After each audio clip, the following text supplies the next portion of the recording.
Have you ever noticed that the older you get, the less you feel the need to explain yourself? And somehow, that quiet, unshakable confidence makes people around you deeply uncomfortable. Modern society is built on volatility and noise, and on the idea that whoever reacts the loudest wins. But a man who has walked through decades of real life, who has buried loss, carried responsibility, and come out the other side still standing, that man cannot be moved by noise. And a system that runs on manipulation has no idea what to do with a man like that. Today, we are breaking down exactly why your unshakable grit is not a weakness, and it is the ultimate weapon against a world addicted to chaos.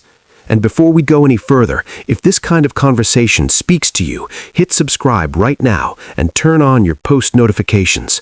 It genuinely helps this channel reach more men who need to hear these conversations. And every notification turned on is another man reminded of his worth. Now, let's get into it. Think back.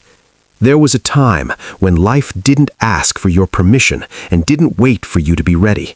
Bills arrived, whether you were ready or not. Children looked to you to be steady when you yourself weren't sure. Seasons of hardship came, job losses, heartbreaks, and health scares, and you couldn't afford to fall apart. So you didn't. You learned something that cannot be taught in a classroom and cannot be downloaded from the internet. You learned how to hold yourself together when everything around you was falling apart. And you learned patience through pain, and restraint through failure, and clarity through confusion. And slowly, without even realizing it, you became the kind of man who doesn't panic when storms arise. That is not just age, that is stoic wisdom, forged in the fire of real living. And it turns out, that kind of wisdom is something modern society struggles to control and cannot easily contain. Here is why. Pillar 1. The threat of calculated silence. We are living in the age of instant reaction. The 2026 digital economy, social media, political media, and even advertising runs entirely on your impulse to respond immediately, to outrage and to fear and to click. The entire machine depends on triggering an emotional response before your rational mind has a chance to catch up. But a stoic man over 50 has seen this movie before and has lived through it many times. He has watched entire cycles of outrage rise and fall. He has seen movements built on panic collapse under their own weight. And he has witnessed trends declared permanent become footnotes within a decade. So when the noise rises, he simply does not engage. And that silence is deafening to a system that needs your reaction to survive. A man who cannot be provoked becomes an unpredictable variable in a world that uses emotional triggers as a primary form of social control. When you refuse to panic, and when you refuse to virtue signal, and when you simply observe and wait, you become invisible to the algorithm. And a man the machine cannot measure and cannot profile, it cannot control. A man named Gerald, 58 years old and 30 years in manufacturing, sat in a company meeting while a 29-year-old consultant explained why their entire operation needed to be dismantled and rebuilt around a trending digital model. The room was tense, and people were anxious, and some were angry. Gerald said nothing. When the consultant finally asked him directly, "Gerald, what do you think?" He leaned back, looked at the projector screen, and said quietly, "We tried something very similar in 1998, and here is what happened." The room went still, not because Gerald was loud, but because he was certain and calm and completely unshaken. His composure held more authority than every slide in that presentation and every argument that had been made before it. That is the power of a man who has already lived through what others are only theorizing about. Pillar 2. The architecture of emotional independence. Here is something the modern attention economy absolutely depends on: your need to be validated and approved of and constantly reassured. Every platform, every algorithm, and every political movement and every advertising campaign is built around the deep human need to feel seen, accepted, and approved of. And somewhere in your 50s, something quietly shifts, and you stop needing it. Not because you become cold or indifferent, but because you have already proven yourself to yourself. You have made hard decisions that not everyone agreed with, and you have taken paths that others questioned. You survived. And you learned that the loudest opinions in the room were rarely the wisest ones. So you stopped asking for a permission slip to live your own life. This is what modern culture calls toxic in older men. This refusal to perform and this disinterest in the approval of strangers. The system has actually rebranded your psychological freedom as a character defect, because a man who does not need the system's validation and does not depend on its approval cannot be leveraged by it. Consider the contrast. Performative activism, the kind you see trending for 48 hours before the world moves on, requires an audience and requires approval, and is built entirely on fragility dressed up as strength. But a man who has survived multiple global recessions and watched institutions rise and crumble and raised children through uncertainty, he carries a grounded steadiness that no algorithm can replicate and no trend can erode. And that steadiness is, in itself, a form of quiet rebellion. Pillar 3. Dismantling the economy of outrage.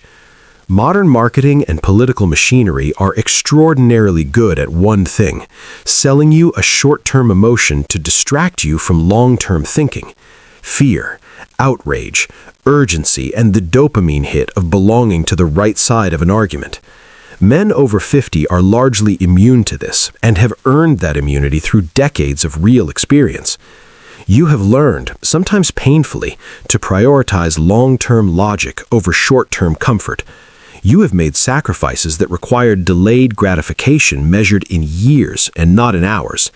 And you understand that the most important decisions in life are never made in anger or in panic.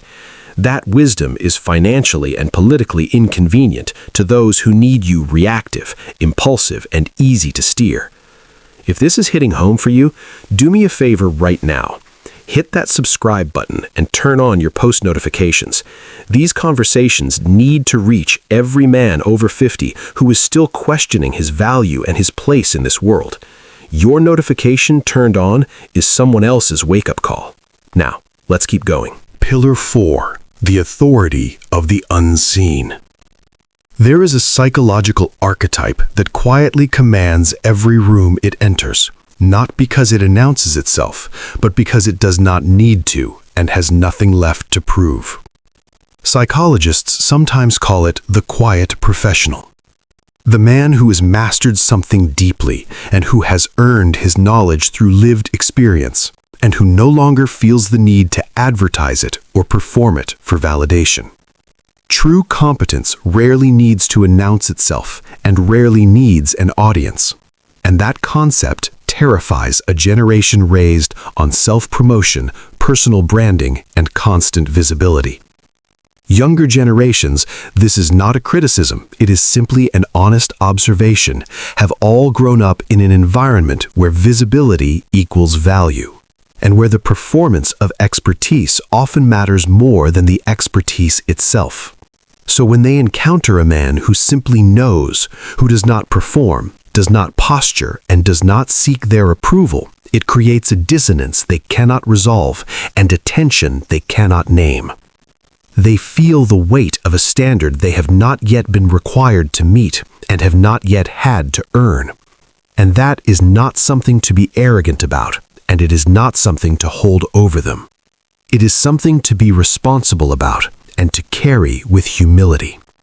Because your composure and your standards and your refusal to lower your principles for the sake of comfort, those things are not burdens to those around you. They are anchors.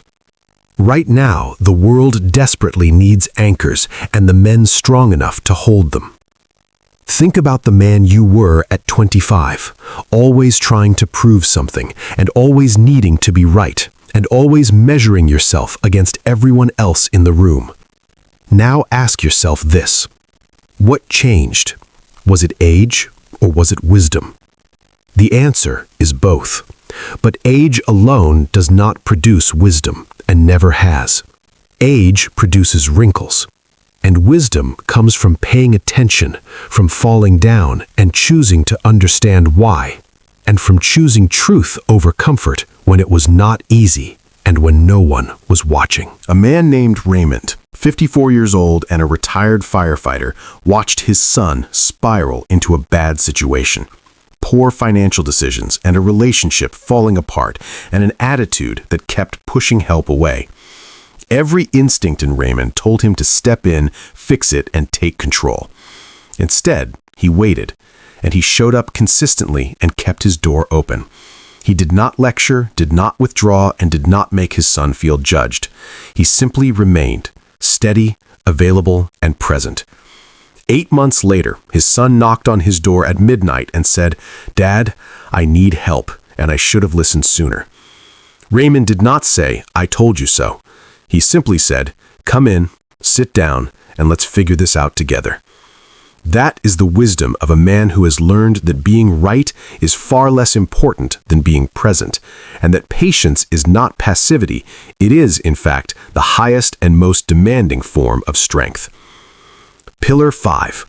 Reclaiming the mantle of the sage. We are living in 2026, a world accelerating faster than any generation before has had to navigate and adapt to. Artificial intelligence is reshaping industries, and social structures are shifting, and the rate of change is producing anxiety at a societal scale and at a deeply personal level.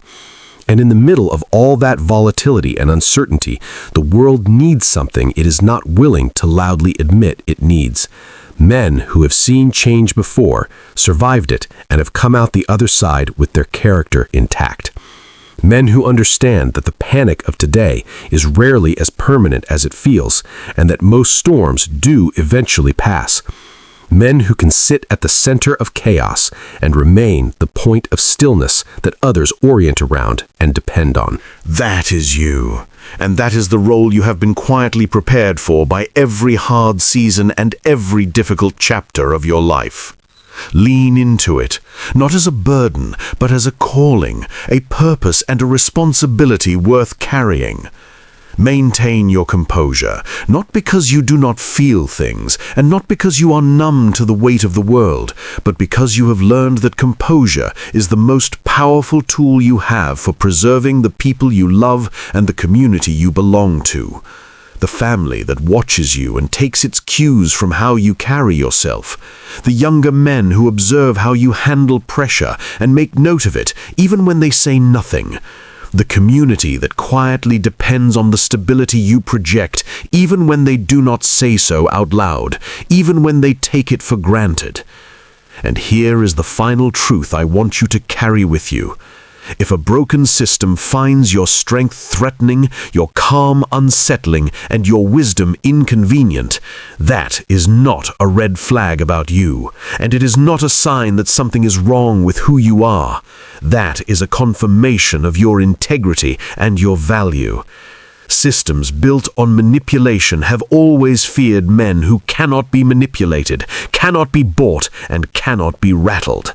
That fear is your greatest credential and your highest endorsement.